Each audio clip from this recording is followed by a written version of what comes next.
नमस्कार। आज का हमारा वीडियो है केमिस्ट्री पे जो नोबेल प्राइज़ मिला है 2024 का, उसके बारे में हम समझेंगे कि केमिस्ट्री में जो नोबेल प्राइज़ मिला है किस क्षेत्र में दिया गया है और किसके बारे में दिया गया है। तो इसको हम आज समझेंगे अच्छे से कैसे है इसमें। तो इसमें 3 साइंटिस्टों को दिया गया है केमिस्ट्री के बारे में जो इस बार का नोबेल प्राइज़ है। तो हम एक-एक करके समझेंगे क्या होता है और इसके क्या मतलब इसके रिसर्च से क्या चीज़ें आएँगी, नई-नई चीज़ें।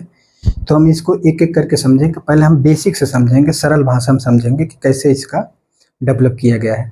तो केमिस्ट्री की जो नोबेल प्राइज़ मिला है, ये 3 साइंटिस्ट हैं। इनका नाम बहुत अटपटा है। एक का नाम है डेविड बेकर, एक का नाम दूसरे का नाम है डेविड हसाबिस और जॉन जम्पर।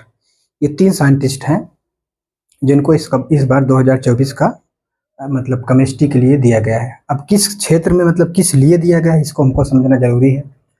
तो जो डेविड बेकर हैं, ये क्या किए थे, ये प्रोटीन को डिज़ाइन किए थे, यानी नए प्रोटीन को क्या किए थे, डिज़ाइन किए थे। डिज़ाइन करने का मतलब ये होता है कि प्रोटीन को इन्होंने स्ट्रक्चर के बारे में कंप्यूटर में एक डिज़ाइन पेश किया था। किसने? सबसे पहले डेविड बेकर ने क्या किया था, एक प्रोटीन को इसने क्या किया था, डिज़ाइन किया था। ठीक है? और डेविस हासाबिस और जम्पर ये दोनों मिलकर क्या किए थे, प्रोटीन के स्ट्रक्चर के प्रिडिक्शन के बारे में बताया था। प्रिडिक्शन मतलब प्रोटीन का जो स्ट्रक्चर है उसके प्रिडिक्शन के बारे में बताया था। इसलिए इन लोगों तीनों लोग को इस बार का नोबेल प्राइज़ दिया गया। तो हम पहले समझेंगे प्रोटीन क्या होता है, फिर प्रोटीन का स्ट्रक्चर क्या होता है, प्रोटीन कैसे बनता है। हम पूरा बेसिक से इसको समझेंगे। देखो प्रोटीन क्या होता है, प्रोटीन हमारे शरीर में बिल्डिंग का काम करता है। मतलब जैसे आप यूँ समझिए, जैसे घर होता है, घर में क्या होता है, ईंट होती है और ईंट से ही पूरे घर का मतलब निर्माण होता है, यानी पूरी बिल्डिंग किससे बनती है, ईंट से। तो वैसे प्रोटीन क्या होता है, शरीर में क्या करता है, बिल्डिंग का काम करता है। नहीं, ग्रोथ, वृद्धि, डेवलपमेंट, ये सारे जितने कार्य होते हैं वो सब प्रोटीन करती है। अगर हम प्रोटीन का स्ट्रक्चर अगर हम जान जाएं तो जितनी सारी बीमारियां हैं, जो डिजीज है, जो डेवलप होते हैं, उनके बारे में हम अच्छे से जान जाएंगे। तो इन्होंने क्या किया था, प्रोटीन का जो प्रिडिक्शन है इसके बारे में इन्होंने बताया था। अब हम इनको रिसर्च के बारे में समझते हैं, कैसे इन लोगों ने प्रिडिक्ट किया है, कैसे। देखो प्रोटीन क्या होता है, पहली बात प्रोटीन क्या होता है, एक अमीनो एसिड। देखो अमीनो एसिड क्या होता है, जैसे हम बताए थे आपको, इसके पहले वाला जो वीडियो हमारा आप देखेंगे तो उसमें मैं बताया था जो मेडिसिन के लिए इस बार जो नोबेल प्राइज़ दिया गया है वो भी आप देखेंगे तो मिला है उनको माइक्रो आरएनए पे। माइक्रो आरएनए मतलब वहाँ भी डीएनए और आरएनए का ही खेला है, वहाँ भी प्रोटीन का ही खेला है।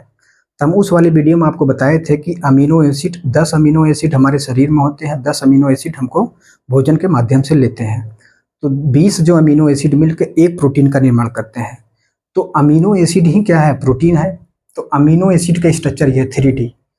अमीनो एसिड क्या होता है, 3D स्ट्रक्चर में होता है। अमीनो एसिड के बाद किसका निर्माण होता है, प्रोटीन का निर्माण होता है। तो इन्होंने क्या किया था, इसी जो अमीनो एसिड है इसी के स्ट्रक्चर के बारे में प्रिडिक्शन के लिए बताया है। तो हम बताते हैं इसके, जैसे क्या है, 1960 के दशक में क्या हुआ, तो अमेरिका के एक वैज्ञानिक थे, उन्होंने क्या किया कि प्रोटीन के यानी इस अमीनो एसिड को क्या किया, इसके स्ट्रक्चर को इन्होंने सीधा किया। सीधा मतलब ये जैसे 3D है, अब 3D मतलब ये ऐसे घूम घूम के स्ट्रक्चर था इसका, इन्होंने क्या किया कि इसके स्ट्रक्चर को एक निकाला, उसको खोल के क्या किया, सीधा किया, मतलब सीधा इसे खींचा।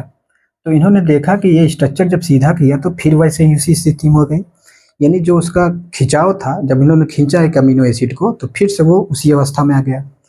तो इन्होंने क्या किया, अमीनो एसिड के जो सीक्वेंस है, इन्होंने बताया कि अमीनो अमीनो एसिड का जो सीक्वेंस है वो डिपेंड करता है कि प्रोटीन का स्ट्रक्चर क्या होगा। यानी इसका जो सीक्वेंस होगा वो बताएगा कि प्रोटीन का स्ट्रक्चर क्या होगा, और प्रोटीन का स्ट्रक्चर हमको ये बता देगा कि प्रोटीन का फंक्शन क्या होगा, यानी प्रोटीन का कार्य क्या हुआ। जब इस चीज़ को जो इन्होंने बताया 1960 के दशक में अमेरिका के वैज्ञानिक ने, तो एक कंपटीशन डेवलप होने लगा प्रोटीन के प्रिडिक्शन के बारे में। बहुत सारे वैज्ञानिक ने इस पर रिसर्च करना शुरू कर दिया और सारे वैज्ञानिक क्या हुए, बहुत खुश हो गए कि भाई अब प्रोटीन का हम प्रिडिक्शन शुरू कर देंगे। क्योंकि प्रोटीन का अगर प्रिडिक्शन हो गया, यूँ समझिए अगर घर में अगर एक ईंट खराब है तो मिस्त्री बता देता है कि ये ईंट खराब है, तो आप अगर ये जान जाएं कि ये ईंट खराब है, आप उसको निकाल के क्या कर सकते हैं, दूसरी ईंट लगा सकते हैं। अगर शरीर में कहीं पर अगर प्रोटीन डिफेक्ट हुआ किसी भी अंग में, अगर हमको ये पता चल गया कि ये प्रोटीन खराब है, तो हम उसको क्या कर सकते हैं, ठीक कर सकते हैं। यानी हम जो दवा देंगे उसी के लिए देंगे, पूरी शरीर पे दवा काम नहीं करेगी, सिर्फ उसी डिजीज के लिए हम इलाज संभव हो सकेगा। तो एक क्रांति आने लगी 1960 के दशक में, जब ये वैज्ञानिक ने बताया कि अमीनो एसिड को हम स्ट्रक्चर को क्या कर सकते हैं, खींच सकते हैं। खींच के उन्होंने इस चीज़ को बताया कि जो प्रोटीन का सीक्वेंस है, यानी अमीनो एसिड का जो सीक्वेंस है, वो डिपेंड करता है कि प्रोटीन का स्ट्रक्चर क्या होगा। अगर प्रोटीन का स्ट्रक्चर पता होगा तो हमको पता ये चल जाएगा प्रोटीन का फंक्शन क्या होगा। अब सारे वैज्ञानिकों में खुशी की लहर दौड़ी, तो सारे वैज्ञानिक ने क्या किया कि इस पे जो है अपना प्रिडिक्शन देने लगे। तो हुआ क्या कि जब प्रिडिक्शन ये वैज्ञानिक देने लगे तो किसी का प्रिडिक्शन सही नहीं जा रहा था, किसी का प्रिडिक्शन यहाँ पे सही नहीं जा रहा था, यानी सब निराश हो गए। कई सालों तक इन्होंने रिसर्च किया, जब प्रिडिक्शन मतलब जब बताने लगते हैं कि हाँ प्रोटीन का स्ट्रक्चर ये होगा, बाद में पता चलता है प्रोटीन का स्ट्रक्चर कोई दूसरा है। तो इससे क्या हुआ, निराशा माहौल, मतलब पूरा पूरा निराशा आ गया। जो एक खुशी की लहर दौड़ी थी 1960 के दशक में, उसके बाद पूरा निराशा का माहौल आ गया। उसके बाद आते हैं वैज्ञानिक, यहाँ पे आते हैं 2018 में जो ये हैबिस है, हसाबिस है, जो डेविड हसाबिस हैं, इन्होंने क्या किया कि एक पहले, इसके पहले इनका इतिहास ये रहा है कि ये हसाबिस जो थे ये बहुत मास्टरमाइंड आदमी थे। मास्टरमाइंड आदमी मतलब बहुत क्रिएटिव टाइप इनका दिमाग था। तो इन्होंने क्या किया था, कंप्यूटर पे एक प्रोग्राम मतलब गेम बनाया था, उसी गेम को ये बेच के अपना खर्चा पानी चला रहे थे। तो हुआ यूँ कि ये जब 2018 से पहले ये गेम बना के उसी पे अपना सब काम चल रहा था इनका। तो इन्होंने क्या किया कि यार जब ये वैज्ञानिक जब फेल हो गए तो अपना जो एक गेम था इनको गूगल को बेच दिया। गूगल को बेचने के बाद तो इन्होंने सोचा यार कुछ अच्छा करते हैं, मतलब कुछ नया करते हैं, होता नहीं है कुछ नया करते हैं। तो इन्होंने क्या किया कि कहा कि हम भी थोड़ा सा इसमें प्रोटीन प्रिडिक्शन के बारे में हम भी थोड़ा सा अपनी रिसर्च चालू करते हैं। तो इन्होंने इस पर रिसर्च चालू करना शुरू कर दिया। तो इन्होंने क्या किया कि क्या कहता है कि एक अल्फा फोल्ड मॉडल एआई विकसित किया, जिसके माध्यम से प्रोटीन प्रिडिक्शन के लिए मतलब इनको कहें कि हम मतलब एक मॉडल था अल्फा फोल्ड। वो प्रोग्राम कौन सा था, तो प्रोग्राम कौन सा था, तो एक अल्फा फोल्ड मॉडल जो था इन्होंने क्या विकसित किया और क्या किया कि जब ये प्रोटीन का प्रिडिक्शन चालू किया तो उन्हें इसका जो प्रिडिक्शन था वो क्या था, 60% के आसपास था। तो ये मतलब ये भी अपना प्रिडिक्शन देने लगे। जब प्रिडिक्शन देने लगे इन्होंने, तो इनका प्रिडिक्शन लगभग 60% के आसपास बढ़ रहा था। तो इनको भी मतलब उस तरीके जो कामयाबी थी नहीं मिल पा रही थी। तो ये भी बहुत मतलब बहुत ज़्यादा मतलब इनको भी निराशा हाथ लग रही थी, क्योंकि इन्होंने जो ये अल्फा फोल्ड मॉडल विकसित किया था एआई के माध्यम से। और एआई जानते हैं क्या होता है, एआई हम आपको थोड़ा सा बता देते हैं। एआई क्या होता है, आर्टिफिशियल इंटेलिजेंस। आज के टाइम पे एआई पे इतना ज़्यादा रिसर्च चल रहा है, चाहे वो एलन मस्क का टेस्ला हो और क्या कहते हैं कि ये सब क्या कर रहे हैं, एआई पे ही अपना काम कर रहे हैं, रोस्टा। तो एआई पे ही अपना ये काम कर रहे हैं। तो एआई क्या हो रहा है इस टाइम, तो एआई पे सारे काम चल रहे हैं। तो एआई क्या होता है मैं आपको थोड़ा बता देते हैं। Intelligence, artificial intelligence. Artificial intelligence मतलब ये होता है कि जैसे ह्यूमन ब्रेन होता है, ह्यूमन ब्रेन जैसे आदमी जैसे कैसे सोचता है, वैसे कंप्यूटर क्या है कि सोचना शुरू कर देता है ह्यूमन ब्रेन की तरह। तो एआई क्या होता है, ह्यूमन ब्रेन की तरह काम करता है। आजकल आप देखेंगे जो वॉइस होती है, जो आप मूवी देखते हैं, वॉइस का जो रिकॉर्डिंग है एआई के माध्यम से कर देते हैं। आप बता ही नहीं सकते कि वॉइस किसकी है, इतनी ज़्यादा इसमें क्लियरिटी है। तो इन्होंने एआई का यूज किया। एआई से इन्होंने क्या किया, अल्फा फोल्ड एक मॉडल विकसित किया। इसके एक प्रोग्राम था, इनका पोस्टर नाम था, उनका प्रोग्राम का नाम रोस्टर था। तो रोस्टर के माध्यम से कंप्यूटर प्रोग्राम था रोस्टर, और उसी के माध्यम से इन्होंने क्या किया, अल्फा फोल्ड एक मॉडल विकसित किया एआई के माध्यम से। तो इसमें क्या था, इसकी जो एक्यूरेसी थी वो 60% के आसपास थी। तो इनको भी एक कहीं ना कहीं गलती कर रहे थे। फिर इनका एक दोस्त आता है जंपर। जंपर इनका एक दोस्त बहुत मतलब कहते नहीं कि दोस्त कभी कभी बहुत ज़्यादा वो काम कर जाते। तो जंपर था इनका बहुत अच्छा दोस्त था। तो ये बार बार जो गलती कर रहे थे, तो जंपर ने इनको बताया कि भाई ऐसे काम नहीं चलेगा। तो जंपर ने जो अपना वो इसी कंपटीशन में इसने भी भाग लिया। तो इसने जंपर ने क्या किया कि इनके मॉडल में जो खामियां थी उसको जो वो सुधार किया।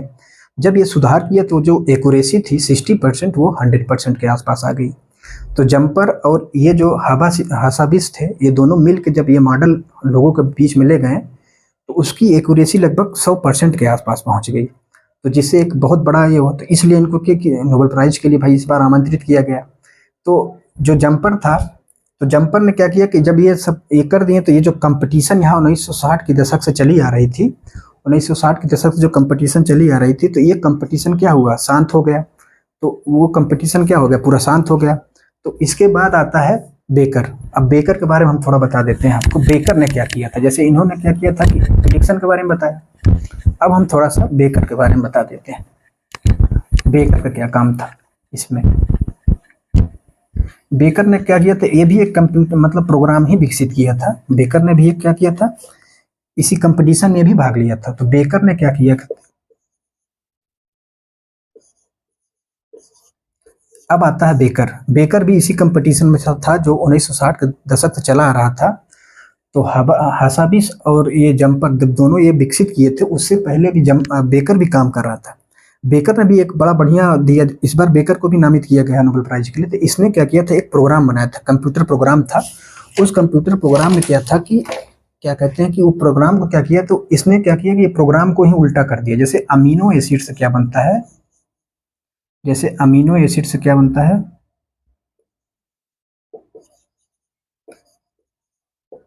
जैसे अमीनो एसिड से क्या बनता है, प्रोटीन। प्रोटीन बनता है। तो ये क्या किया था कि इस प्रोटीनों को पलट दिया। प्रोटीनों को पलट मतलब कि प्रोटीन से क्या किया, ये प्रोटीन से क्या किया कि अमीनो एसिड बना दिया। प्रोटीन से क्या किया, अमीनो एसिड बना दिया।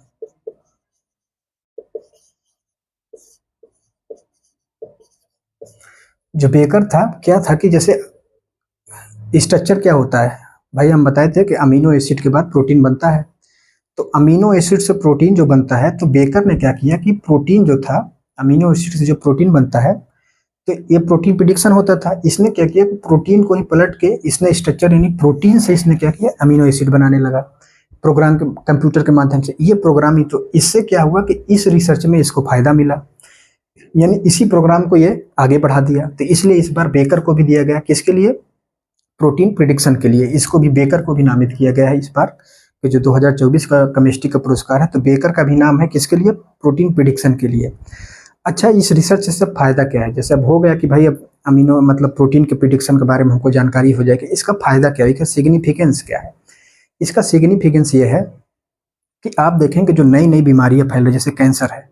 अब कैंसर के लोग लाइलाज बीमारी बताते हैं, क्योंकि देखो कैंसर क्या है, uncontrol of cell division in any part of body, any organ. तो उसमें क्या होता है, अनकंट्रोल ऑफ सेल डिवीजन, यानी जब सेल डिवीजन अनकंट्रोल होने लगता है तो क्या होता है, कैंसर का रूप ले लेता है।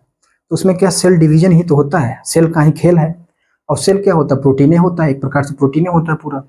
अब क्या है कि जब ये हमको पता चल जाएगा कि भाई इस प्रोटीन के माध्यम से ये सेल खराब हो गई है, तो हम क्या, दवा बनाने हमको आसानी होगी। दवा हम जब बनाएंगे उसी सेल के लिए बनाएंगे, और दवा को हम क्या कर सकते हैं, जल्दी बना सकते हैं। और क्या है, जैसे एंटीबायोटिक जो दवाएं होती हैं, जैसे टीबी किसी को है, अब उसमें एंटीबायोटिक जो बैक्टीरिया होता है, अब उस बैक्टीरिया को हम और अच्छे से उसका हम खोज के उसकी दवा हम अच्छे से बना सकते हैं। और आप देखेंगे जो प्लास्टिक कहते हैं, नहीं प्लास्टिक ऐसा पॉल्यूशन है कि ये कभी जाता ही नहीं, 100 साल 200 साल तक प्लास्टिक सड़ता नहीं। तो हम ऐसा डेवलप कर लेंगे, ऐसे बैक्टीरिया को डेवलप कर लेंगे जिससे उसको हम डिकम्पोज कर सकते हैं, बहुत अच्छे से जल्दी कर सकते हैं।